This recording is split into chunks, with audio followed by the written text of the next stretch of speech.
Hello everyone, and welcome. Today, we're diving into the evocative world of still life photography. I'm Julie Powell, and I'm thrilled to share my passion for capturing the extraordinary in the ordinary with you. There are two main types of still life photography: found still life and created still life. Found is as is, found out in nature, like these autumn leaves, but that is really more in the realm of nature photography. The other is what you create from bits and pieces. The later is mostly what I work with, and what you will see here today. The one thing I truly enjoy about still life photography is the almost zen-like mediation I feel from creating something from nothing. Truly, these scenes did not exist before I created them. That is pure creativity and joy. Granted, it is a little more complicated than many people think at first. You are the creator, the stylist, the prop master, sometimes the chef, the lighting expert as well as the photographer. I rarely work with an assistant for still life, as I love the total control. And still life gives you that total control. Take this image, even though the branches are found still life, or nature photography, the styling, staging and lighting is pure created still life. Simple. Stunning. So what exactly is still life photography? It is a genre of photography used for the depiction of inanimate subject matter, typically a small group of objects. This genre gives the photographer more leeway in the arrangement of design elements within a composition compared to other photographic genres, such as landscape or portrait photography. Lighting and framing are important aspects of still life photography composition. Whether that is natural or artificial light, beautiful light is important for beautiful still life, capturing all the tiny details and imperfections. Nothing in this world is truly perfect. We are capturing the imperfect beauty in our everyday lives, like these pears. Lighting is a large part of my work, my style. My aesthetic is dark and moody, or soft and dreamy.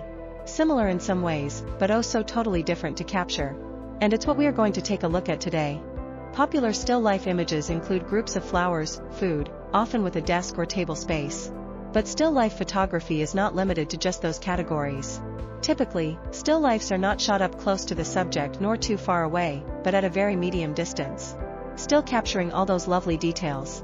The art in still life photography is often in the choice of objects that are being arranged. It is all about creating a scene, not something that is naturally occurring such as a landscape or nature.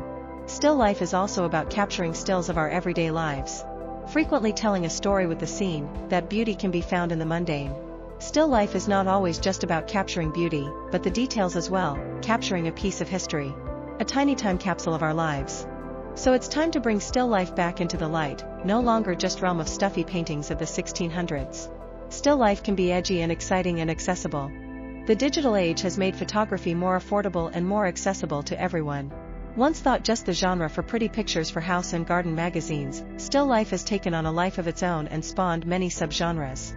Sure, there is still room for pretty pictures for social media, but there is also the more industrial, grunge, rustic, avant-garde, minimalist, abstract and so much more on offer.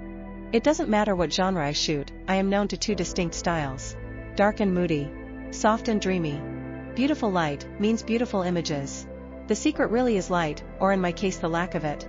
The true essence of my images, especially my dark and moody images, is the lack of overall light, leaving intense shadows and minimal light, but beautiful details.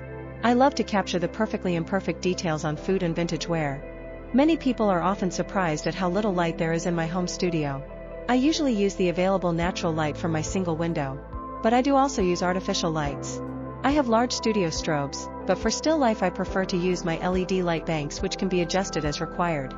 They are lightweight and portable and run on batteries. Or I use my speedlight and a diffuser. Using artificial light means I can shoot at any time of the day or night. But natural light is free and beautiful. But I rarely use direct light, instead I prefer more diffused light. Using sheer curtains, softbox, light tents or scrims to soften the incoming light. Being all light and bright doesn't mean it's all washed out either. Great light means great details. Softening the incoming light provides the opportunity to capture each and every detail, while being light and bright and airy. Same as having minimal light does not mean your images are severely underexposed. Underexposed images often lead to grainy photos and poor focus. Taking things too far makes for poor images. I do often underexpose a stop or two, and I use spot metering on my hero subject. The hero subject is the one thing, the one focal point of your image. Try metering for the correct amount of light for your hero, not the surrounding objects in the image. Using spot metering as opposed to other types of metering allows us to obtain the balance we are after between light and shadow. The art of dark and moody really is all about the deep shadows, grungy textures, and more often than not a pop of color, or rich earthy tones. I adore vintage, rustic and organic props, old crates, books and weathered wood, metal and tinware. I have a real love for vintage kitchenware. I adore the stories within each piece. Many of my images tell a story, it's subtle, not epic. Is it a kitchen story, a baking story, a gardening story, a sit in a quiet spot with a cuppa and a good book story? Everything in that image helps tell a little more of the story. Perhaps you want to tell a more modern lifestyle story? Think about what you have at your disposal and what story you are trying to capture. I mostly work with just one light source, whether that is natural light or artificial and perhaps a reflector. I can create these beautiful dark and moody images with just that one light. Now, you might ask, why only one light? Well, we only have one sun, so even when using artificial, I just use the one light source. Capturing the highlights and details and letting the outside edges fall off in focus and light. I feel it is more accurate and I like the aesthetics of it. I love working with soft, diffused natural light. I work mostly in the shadows. You don't want bright harsh light, and the softer the light, within reason, often makes for better details. I look for areas in the studio and around my home that afford me that soft diffused light. I love working in afternoon shadows and early morning light, for the same reason many landscape photographers do. It is such beautiful light. I don't always shoot inside and I do adore the moody golden or blue hour light too. Another thing people are surprised at is how little room is required. Sure, I have a home studio, but I really only use one small corner for still life. It is less than 2 x 2 I have also shot in the kitchen, the bathroom, even the laundry and behind the back corner shed. I shoot where the light inspires me, not what surrounds me. It's easy to cut out or hide what you don't want people to see. When creating dark and moody, I sometimes shoot in manual mode, with spot metering, so I can make sure my subject is well focused and lit, but this frequently means I do have to underexpose my images slightly. With so much shadow and darkness, the camera will try to lighten everything up, therefore you need to darken things down. But mostly I will shoot in aperture priority and use exposure compensation to brighten things up. Remember, dark and moody is not always almost black. There are deep shadows, but it still has well-exposed subject, with ample light. The amount of light is totally up to you. Just a little shadow or a lot. I frequently have my setup pulled back from the window by several feet, like in the image above, and use a V-flat to block unwanted light leaks. My V-flat is just 2 pieces of ply or MDF taped together and then painted with blackboard paint. Perfect flat non-reflective surface. Shooting underexposed does not mean the subject is washed out, quite the opposite. Through spot metering I can maintain enough exposure to bring out the color and details. I mostly shoot at f/2.8, f/4.5 and more often than not on a tripod, for the same reason, the details. I am known for spilt toning my images, with blues in the shadows and yellows in the highlights. I will also often work my contrast one way or the other, to deepen my shadows or to reduce my blacks. Getting that dark and moody effect is all about blocking unwanted direct light and reflecting highlights where they are required. V-flats and light diffusers work really well. Black foam core is great to block unwanted light, while white foam core is great at reflecting light. Foam core comes in different sizes and is quite cheap and readily available from office supply or building hardware stores. But you can use any dark surface to block light and any light-colored surface to reflect. Perspex can work really well too. Even a well-lit image like above can still be dramatic with deep shadows and subtle highlights. Again pulled back away from the window, but I am still making sure enough light is bounced back in to deepen the colors and textures in my image and provide enough detail to focus on. As your subject is not moving, it's perfectly fine to take a longer than normal exposure. Using a tripod avoids camera shake and you could easily take an image that is anything up to 10 seconds, or longer, if required. It's all about the proper exposure for your hero subject. Not adjusting your ISO to let in more light. Not that there is anything wrong with a higher ISO. Grain is fine, to a certain extent. But why have it, if you don't have to? There are other reasons for using a tripod too. I love to be able to set up a scene and just click away, moving objects around the scene, adding some, removing others. As my camera is safely on a tripod, I don't have to keep picking it up and putting it down. It also means there is no risk of camera shake. I love using strong colors as well, predominantly primary and secondary colors. I adore reds, and blues and purple.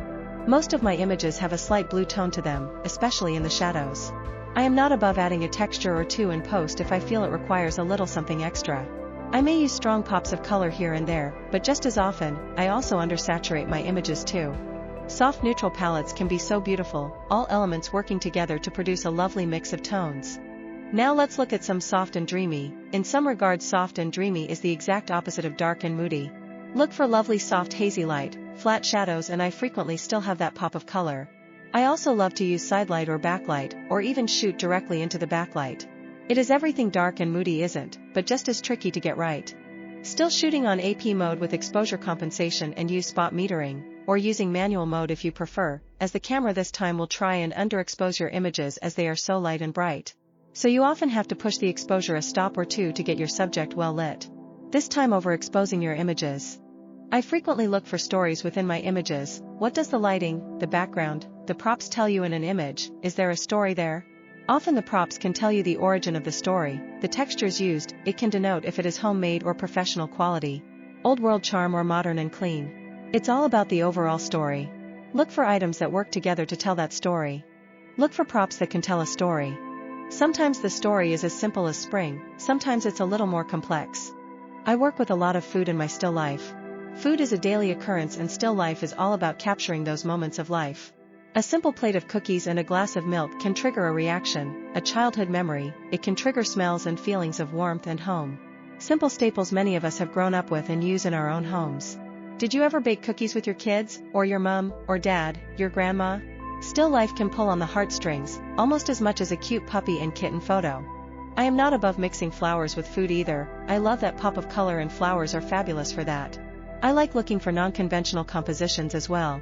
The image on the left is a squished golden spiral and the one on the right has obscured leading lines. Never forget about your composition, you have complete control over it in still life.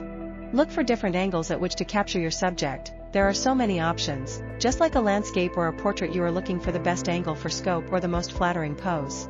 Generally I work with a flat lay, shooting straight down, or perhaps straight on, or at 25, 45 or 75 degree angles. I will often work on a more pulled out, or overall image and then move around within my frame looking for detail shots. Not every image needs to tell a story, sometimes a pretty picture is just a pretty picture, but I still like to work my way through a scene, capturing up close details and hidden gems. Not everything needs to be in crisp focus either. I am quite happy to shoot for the blur, the drop-off of in detail in an up-close image. I love to have the light and focus fall away softly. When it comes to creating soft and dreamy, I am still using available natural light, often backlit, or perhaps sidelit, as in the top right image, the small vase and placed on artist's canvas and a little light bounced back from the left, natural light from the right. Minimalistic is often harder to convey well than a busy scene. At times people overload their images with too many things. It's all about balance. It's still all about exposing for your subject. Regardless of whether it's a simple composition or something more complicated. There is shadow here, but it is soft. You could make it more harsh by removing the reflected light, or soften the shadows further by adding more bounced or reflected light. When shooting into the backlight you need to diffuse that light. I often have a sheer curtain over my window and a diffuser or scrim. You could use sheer fabric or baking paper to diffuse that light too. I bounce enough light back into my subject so it's well lit. I use reflectors or foam core or polystyrene boards, even acrylic perspex. Place it directly in front of your image and bounce or reflect as much light as you can, from the light back into your subject, while keeping it out of shot. Don't be afraid if you have overexposed and the background gets blown out, it adds to the hazy dreaminess. If you still have deep shadows in some areas, that's okay too, you can leave them deep or add more bounce. Just remember to have your focal point well lit. Some people often worry about the background being overexposed, but it really can add to the dreaminess of the image, as in the middle picture here. The light wraps around your subject, giving beautiful details and soft light, with minimal shadows. You can actually mix it up and use a little of both, soft indirect light and deep shadows, and bright highlights. It's all about exposing for your subject. Something I have not really mentioned a lot is composition. As with any other genre, there are still compositional rules. Rule of thirds, golden spiral, diagonals and such. There is a time to use them and a time to break them. I frequently like my compositions a little mixed, rule of thirds and diagonal. I like to work with triangles within triangles. I often work in odd numbers, whether it's fruit or flowers. I usually have an odd number of elements. I frequently work with a vignette style, with my height in the middle background, then working out to the sides and low in the front, often with my hero subject right in the middle. Use props to create your composition, like this golden spiral. Many cameras have grid patterns that you can turn on to view your overall composition, quite handy really. Don't be afraid to fill the frame, it's perfectly okay to crop images in tight. I guess that probably brings me to lenses and such. I shoot mostly with a 90mm macro lens or a 28 to 75mm, both are f/2.8, and of course I adore lens baby lenses. I have an Edge 50, Sweet 80 and a Velvet 56. I currently shoot on a Sony A7RV, but have also shot Nikon and Olympus. It's not about what everyone else is using, it's about the camera that best suits your needs. I went mirrorless a few years ago, due to the wait for traveling and a shoulder injury. So what makes a great still life image? I think the biggest components of a great still life image is mostly the story. What does it say, or does it make the viewer ask a question? Of course, there is also the composition. Does it add or detract from the image? Color theory, is it well balanced? Is it monotone, analogous, complementary, etc.? Of course, then there are the props used and what makes the background. There is, of course, personal choice and preferences. Not everyone likes what I create, some feel it is too dark, or even too colorful. Arguable, not all my images tell a story either, some are simply just pretty pictures. But I feel there needs to be a reason why certain elements are there. Not just shoved in the frame. Don't underestimate the value of juxtaposition or shock value. While not mainstream still life, they can occasionally add to an overall piece too. Props are an essential part of still life, and trust me, I literally have shelves full. But that many are not required, it's just my personal obsession. A few keys pieces from your own kitchen cupboards, or nans, or the shed can work well. Many of my pieces only cost $1 or $2 from thrift stores. Look for items that work well with an aesthetic you enjoy. Antique and vintage are lovely but can cost more. And there is nothing wrong with fruit or flowers from the garden, or old tools from the shed. I work with food a lot, so many of my props tend to be food related. But you can use pretty much anything for still life. Glass jars, old soup tins make great vases. Enamelware is perfect. My collection has taken years. I swear the most fun people have at my workshops is playing with my collection. My hubby thinks the only reason I run workshops is so I have an excuse to add to that collection, but bowls, plates, cutting boards, cookie trays, rolling pins, mason jars, vintage or modern cookware, scales, the list goes on. Which I guess brings me to backgrounds. I often work with vinyl tiles and old scraps of wallpaper. Tyvek high-resolution prints are brilliant. I have hand-painted canvas and old doors. Granted, most of my backgrounds are dark, but not all, and not all black either. I don't always shoot dark. Variety is the spice of life. I have painted polystyrene foam boards, fabric, and old bits of canvas are brilliant. A collection takes time and money. Start with a few bits of project paper and a cup or two, some flowers from the garden, explore your light and see what you can create. If this grabs you creativity and your imagination, then this might be something worth exploring further. If it frustrates you and drives you mad in less than 5 minutes, this genre might not be for you. It really is all about patience. Start with a small single object, a flower. Google still life and search through various genres, and there are so many. Find a style that suits you and be inspired by what you find. Take note of the light and shadows, the composition of the piece. And don't forget the old school master painters from the 1600s, they were not called masters for nothing. Thank you so much. I do hope you have enjoyed this presentation. As you can imagine, this is just a drop in the ocean, so if you would like to learn more about still life, I actually have several self-paced online classes covering everything from camera settings, lighting, styling, shooting, editing, and pretty much anything else you might like to learn. Visit my website at juliepowellphotography.com to find more about what classes I have to offer the photographer. Of course, you can find me on PhotoFocus in the community, as well as FB, IG, YouTube, TikTok, or Pinterest. So thanks for watching, I hope you enjoyed it. Don't forget to check out more on my YouTube channel.